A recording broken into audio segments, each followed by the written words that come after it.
అందరికీ నమస్కారం. ఇప్పుడే అందిన వార్త. విద్యార్థులకు ముఖ్య ప్రకటన. సంక్రాంతి సెలవుల్లో భారీ మార్పు. మీకిచ్చే సెలవులు ఇవే అంటూ వార్తలైతే వస్తున్నాయి.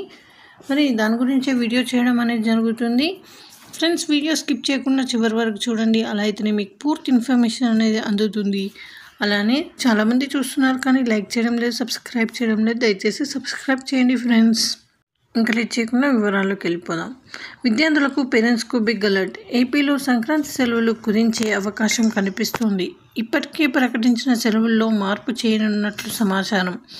రాష్ట్రంలో కొంతకాలంగా వరుసగా భారీ వర్షాలు కురుస్తున్నాయి. ఫలితంగా పలు జిల్లాల్లో పెద్ద మొత్తంలో సెలవులు ఇవ్వాల్సి వచ్చింది.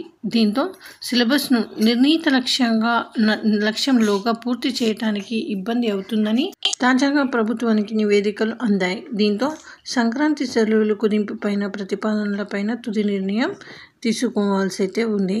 ఏపీలో విద్యాసంస్థలకు సంక్రాంతి సెలవులు కుదింపు చేయాలనే ఆలోచన పైన కసరత్తు కొనసాగుతుంది.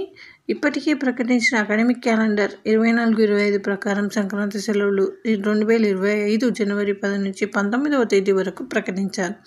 కానీ ఇప్పుడు ఈ సెలవుల్లో కోత పెట్టే అవకాశాలు అయితే కనిపిస్తున్నాయి. ఈ మేరకు విద్యాశాఖ నుంచి ప్రభుత్వానికి ప్రతిపాదనలు అందినట్లు సమాచారం. ఇటీవల కాలంలో ఏపీలో పలు జిల్లాల్లో వరుసగా భారీ వర్షాలు కురిశాయి. దీంతో ఆ జిల్లాలో విద్యాసంస్థలకు జిల్లా కలెక్టర్లు సెలవులు ప్రకటించడం జరిగింది. ఈ సెలవుల కారణంగా సిలబస్ బోధన పూర్తి కాలేదని అధికారులు ప్రభుత్వానికి నివేదిక ఇచ్చారు. ఇప్పటికే పరీక్షల క్యాలెండర్ ఖరారు చేయడంతో సిలబస్ పూర్తి చేసేందుకు సంక్రాంతి సెలవులను పరిమితం చేయాలని సూచించినట్లు తెలుస్తోంది. దీంతో సంక్రాంతి సెలవులను 5 రోజుల్లో ఇచ్చే అవకాశం కనిపిస్తోంది.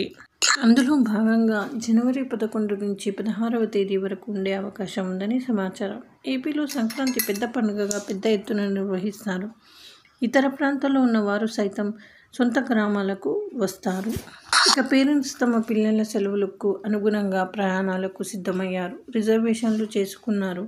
ఇప్పుడు సెలవుల మార్పుతో పేరెంట్స్కు ఇబ్బందులు తప్పవనే అభిప్రాయం వ్యక్తమవుతుంది. అయితే ప్రభుత్వం అందిన ప్రతిపాదనలకు ఆమోదం తెలుపుతుందా లేక ప్రత్యామ్నాయ మార్గాలను సూచిస్తుందా అనేది స్పష్టత రావాల్సి ఉంది.